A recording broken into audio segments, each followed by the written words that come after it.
بنت ہوا وائس کے معزز ناظرین، السلام علیکم۔ امید ہے آپ خیر و عافیت سے ہوں گے۔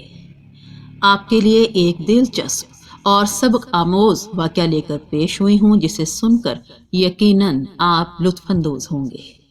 14ویں صدی کا زمانہ تھا کہ ترک سرزمین پر ایک مسلمان بادشاہ حکومت کرتا تھا۔ بادشاہ کا نام عادل تھا، جو نیک، سخی اور انصاف پسند تھا۔ اپنی فوج کا سپہ سالار تھا۔ بہت سی جنگوں میں اپنی بہادری کے جوہر دکھا کر فتح کا تاج سر پر سجا چکا تھا۔ بادشاہ عادل کی ایک بیٹی تھی جو انتہائی خوبصورت تھی۔ اس کا نام شہزادی گلنار تھا۔ گلنار خوبصورت ہونے کے ساتھ ساتھ عقل مند بھی تھی اور حکومتی معاملات میں اپنے والد کو مفید مشورے بھی دیتی رہتی تھی، جن پر عمل کر کے بادشاہ کو بہت فائدہ حاصل ہوتا تھا۔ ترک سرزمین سے ملحقہ ایک ہندو ملک دیو گڑھ تھا، جس پر رام چندر کرشن نام کا ایک راجہ حکومت کرتا تھا۔ دیو گڑھ طاقت اور فوج کے اعتبار سے ترکوں سے آگے تھا۔ راجہ رام چند کا ایک بیٹا تھا جس کا نام راجویر تھا، جو کہ بہت خوبصورت اور بہادر جنگجو تھا۔ دونوں ملکوں کے آپس میں تعلقات بہت اچھے تھے، مگر دوستی دشمنی میں اس وقت بدلی جب راجہ رام چندر ایک مرتبہ راجویر کے ساتھ سرکاری دورے پر ترک تشریف لایا۔ دوران ملاقات راجویر نے شہزادی گلنار کو دیکھ لیا اور اس پر اپنا دل ہار بیٹھا۔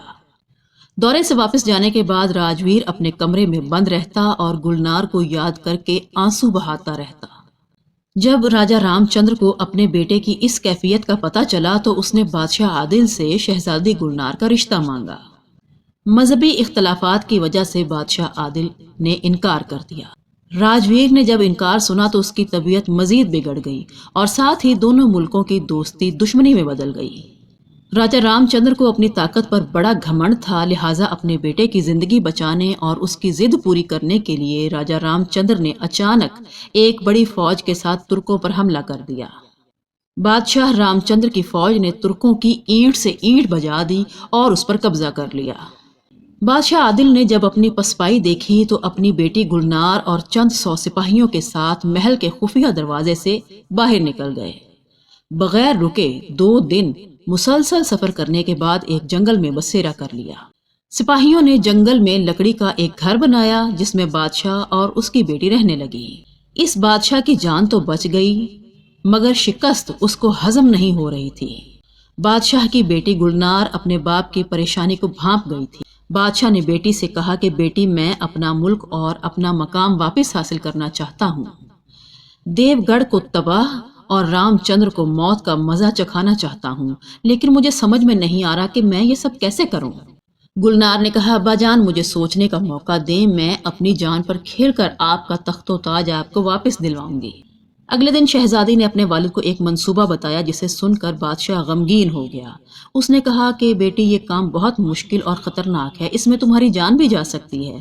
گلنار نے کہا، ابا جان، ویسے بھی ہم اپنا سب کچھ گنوا چکے ہیں اور اب کتنے دن اس جنگل میں رہیں گے؟ اگر ہم سوچتے ہی رہے تو ہماری بچی کھچی دولت اور میرا حسن و جمال سب ختم ہو جائیں گے۔ اگر ہم نے کامیاب ہونا ہے تو ابھی سے یہ کام کرنا پڑے گا۔ بادشاہ عادل اپنی بیٹی گلنار کی بات سے مطمئن ہو گیا اور اپنے مقصد پر کام شروع کر دیا۔ بادشاہ نے اپنا بھیس بدلا اور ایک تیسرے ملک افغانستان چلا گیا۔ ملک افغانستان خطے میں سب سے طاقتور اور بڑا ملک تھا، جس پر سلطان علی الدین کی حکومت تھی۔ یہ سلطان بوڑھا ہو گیا تھا، مگر اس میں چستی اور طاقت جوانوں جیسی تھی۔ یہ حسن پرست تھا اور ہر خوبصورت عورت کو کسی بھی قیمت پر خرید لیتا اور پھر اس کے ساتھ دھوم دھام سے شادی کرتا۔ سلطان علی الدین کے پاس ایک طاقتور فوج تھی جو کسی کو بھی شکست دینے کی صلاحیت رکھتی تھی۔ اس کا فائدہ اٹھا کر بادشاہ عادل نے اپنی بیٹی کو استعمال کر کے بازی کھیلنے کا فیصلہ کیا، جس کی منصوبہ بندی بھی شہزادی گلنار نے ہی کی تھی۔ بادشاہ عادل بھیس بدل کر ملک افغانستان کی ایک انسانی منڈی میں اپنی خوبصورت بیٹی کو لے کر چلا گیا۔ منڈی کے مالک کا نام پٹھان تھا، جو ہر آنے والی لونڈی اور بکنے والی عورت کی قیمت کا تعین اس کے حسن و جمال کے حساب سے کرتا تھا۔ پٹھان نے گلنار کے حسن و جمال کو دیکھ کر ایک موٹی رقم کمانے کا فیصلہ کیا۔ وہ گلنار اور اس کے باپ کو سلطان علی الدین کے دربار میں لے گیا۔ سلطان کو گلنار پسند آ گئی سلطان نے اس کے باپ کو اس کے وزن کے برابر سونا دے کر خرید لیا۔ گلنار کے باپ نے سونا واپس کر دیا اور کہا اگر گلنار کو حاصل کرنا چاہتے ہو تو مجھے شکست دینا ہوگا۔ اپنی فوج کے سپہ سالار کو میرے مقابلے میں لاؤ، اگر وہ مجھ سے جیت گیا تو گلنار کی شادی آپ سے کر دوں گا، اور اگر وہ ہار گیا تو فوج کی بھاگ دوڑ میں سنبھالوں گا۔ سلطان علی الدین کو اپنے سپہ سالار پر بڑا مان اور یقین تھا۔ اس نے سوچا سونا بھی بچ جائے گا اور لڑکی بھی مل جائے گی، لہٰذا سلطان نے شرط قبول کر لی۔ میدان سج گیا اور مقابلہ شروع ہو گیا۔ بادشاہ عادل نے سلطان علی الدین کے فوج کے سپہ سالار کو شکست دے دی، اور یوں بادشاہ عادل اپنے مقصد میں کسی حد تک کامیاب ہو گیا۔ اسے اپنی منزل بہت قریب دکھائی دینے لگی۔ سلطان علی الدین دل ہی دل میں خوش ہوا کہ اسے ایک بہادر سپہ سالار اور ایک خوبصورت عورت دونوں مل گئے ہیں، مگر وہ پریشان تھا کہ آخر یہ ہے کون؟ اتنا بہادر سپاہی اپنی بیٹی کو لے کر در بدر کیوں پھر رہا ہے اور اسے بیچنا ہی کیوں چاہتا ہے؟ ضرور اس کے پیچھے کوئی کہانی ہے۔ سلطان علی الدین نے بادشاہ عادل سے اس کے بارے میں پوچھا تو بادشاہ عادل نے جھوٹ بولتے ہوئے کہا کہ میں ترک فوج کا ایک سپاہی ہوں۔ ہمارے ملک پر راجہ رام چندر نے حملہ کر کے تباہ کر دیا ہے، ہمارا بادشاہ فرار ہو گیا ہے، اور میں بھی اپنی اور اپنی بیٹی کی جان بچا کر وہاں سے فرار ہو کر آیا ہوں۔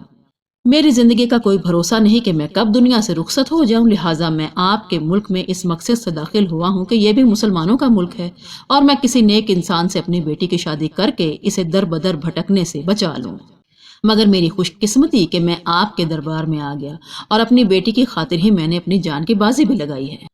علی الدین درد بھری داستان سن کر غمزدہ ہو گیا اور اپنے وعدے کے مطابق اسے اپنی فوج کا سربراہ بنا دیا اور گلنار سے 1 مہینے بعد شادی کرنے کا اعلان کر دیا۔ سلطان علی الدین نے ارد گرد کے تمام ملکوں کے بادشاہوں اور شہزادوں کو شادی میں شرکت کی دعوت دی۔ بادشاہ عادل اپنے مقصد میں مزید کامیاب ہو رہا تھا۔ اب اسے راجہ رام چندر سے اپنا بدلہ پورا ہوتا دکھائی دے رہا تھا۔ اپنے مقصد کے مطابق شہزادی گلنار نے دیو گڑھ کے راج کمار اور اپنے عاشق راجویر کو ایک خط لکھا، جس میں اس نے لکھا کہ ترک شہزادی گلنار تمہیں محبت بھرا سلام کہتی ہے۔ میرا باپ بہت ظالم ہے جو ہماری محبت کا دشمن ہے۔ اس بھگوڑے نے اپنا ملک تو برباد کر ہی لیا ہے، مگر مجھے بھی دربدر کر دیا ہے۔ اس نے مجھے افغانستان کے بوڑھے سلطان علی الدین کے ہاتھوں فروخت کر دیا ہے، اور جلد ہی میری اس بوڑھے سے شادی ہو جائے گی جو میری مرضی کے خلاف ہے۔ اگر اب بھی تم مجھے چاہتے ہو تو مجھے شادی میں شرکت کے بہانے سے لینے آ جاؤ۔ شادی کے دن جب تم آؤ گے تو میں تمہیں محل کے عقب والے دروازے پر سورج غروب ہونے کے بعد ملوں گی۔ آگے جانے کی تیاری تم خود کر کے آنا۔ جب شادی والے دن تم آؤ گے تو سرخ لباس پہن کر آنا، میں سمجھ جاؤں گی کہ تم مجھے لینے آئے ہو۔ لہٰذا شادی کا دن بھی آ گیا، اور بہت سارے راجوں مہاراجوں کے ساتھ راجویر بھی سرخ لباس زیب تن کر کے آیا۔ شہزادی سمجھ گئی کہ راجویر مجھے لینے آیا ہے۔ 3 دن شادی کی تقریبات چلتی رہیں، راجے مہاراجے رخصت ہونے لگے۔ مہمانوں کو رخصت کرنے کے بعد جب رات کو سلطان علی الدین گلنار کے کمرے میں گیا تو گلنار وہاں موجود نہ تھی۔ کافی تلاش کرنے کے بعد بھی گلنار نہ ملی تو سلطان علی الدین نے اس کے کنیز سے سختی سے پوچھا تو کنیز نے بتایا کہ گلنار کو ملک دیو گڑھ کا راج کمار زبردستی اٹھا کر اپنے ملک لے گیا ہے۔ بادشاہ یہ سن کر غضبناک ہو گیا اور کہنے لگا کہ میرے ہی گھر میں گھس کر میری عزت پر ہاتھ ڈالا، میں اسے تباہ و برباد کر دوں گا۔ سلطان نے اپنا ایک ایلچی بھیجا کہ وہ جا کر پیغام دے کہ گلنار کو واپس کر دو ورنہ جنگ کی تیاری کرو۔ منصوبے کے مطابق بادشاہ عادل نے ایلچی کو راستے میں ہی قتل کر دیا، اور سلطان علی الدین کو راجہ رام چندر کی طرف سے پیغام دیا کہ ہم گلنار کو واپس نہیں کریں گے اور نہ ہی ہم جنگ سے ڈرتے ہیں۔ سلطان علی الدین اپنے ایلچی کی موت اور 2 ٹوک جواب کو سن کر اور غضبناک ہو گیا۔ ادھر سپہ سالار عادل نے سلطان علی الدین سے کہا ہمارے پاس بہادر فوج ہے، ہمیں دیو گڑھ پر حملہ کر کے اپنی عزت کو واپس لانا چاہیے۔ لہٰذا سلطان علی الدین نے سپہ سالار عادل کی سربراہی میں ایک بڑی فوج کے ساتھ دیو گڑھ پر حملہ کیا۔ اچانک اتنی بڑی فوج دیکھ کر راجہ رام چندر چونک گیا، اسے اپنی شکست واضح دکھائی دینے لگی۔ وہ اس اچانک حملے کی وجہ معلوم کرنا چاہتا تھا، لہٰذا معلوم کرنے پر پتہ چلا کہ راجویر بتائے بغیر گلنار کو بھگا کر لے آیا ہے، جسے واپس لینے کے لیے یہ فوج حملہ کرنے آئی ہے۔ راجہ نے اپنے بیٹے راجویر سے کہا کہ گلنار کو واپس کر دو ورنہ ہم سب مارے جائیں گے۔ راجویر نے کہا میں گلنار کو واپس نہیں کروں گا بلکہ مقابلہ کروں گا، ہمارے پاس بھی بہادر فوج ہے جو انہیں شکست دینے کی طاقت رکھتی ہے۔ یہ کہہ کر راجویر کمرے سے باہر نکل گیا، مگر گلنار ابھی بھی وہیں موجود تھی۔ راجا نے کہا، یہ سب تم نے اپنی شکست کا بدلہ لینے کے لیے کیا ہے اور میرے بیٹے کو اپنے حسن کے جال میں پھنسا کر اسے مہرہ بنا کر استعمال کیا ہے، لیکن یاد رکھو میں یہ جنگ نہیں ہونے دوں گا اور تمہیں واپس کر کے تمہاری منصوبہ بندی کو ناکام کر دوں گا۔ لہٰذا راجا نے اعلان کروا دیا کہ ہم گلنار کو واپس کرنے کے لیے تیار ہیں، مگر سپہ سالار عادل نے کہا، ہمیں گلنار کے ساتھ ترک سرزمین اور تمہارے بیٹے کا سر بھی چاہیے۔ راجا نے ماننے سے انکار کر دیا اور مقابلے کی تیاری شروع کر دی اور جوابی حملہ کر دیا۔ سپہ سالار عادل نے کئی حملے کیے مگر ناکام رہا۔ دیو گڑھ کا راجا ایک مضبوط قلعے میں رہتا تھا جسے فتح کرنا مشکل ہو رہا تھا۔ کئی دن گزر گئے مگر قلعہ فتح نہیں ہوا۔ پھر سپہ سالار عادل نے سلطان علی الدین سے کہا کہ میں اس جگہ کے چپے چپے سے واقف ہوں اور خفیہ دروازے کا مجھے علم ہے، ہمیں اس دروازے سے داخل ہو کر چپکے سے حملہ کرنا چاہیے۔ قلعے کے اندر سے شہزادی گلنار پل پل کی خبر پہنچا رہی تھی، چنانچہ رات کی تاریکی میں انہوں نے قلعے کے خفیہ راستے سے داخل ہو کر اچانک حملہ کر دیا۔ فوج نے قلعہ کی اینٹ سے اینٹ بجا دی۔ راجا رام چندر کمزور ہونے کی وجہ سے جلد ہی شکست سے دوچار ہو گیا۔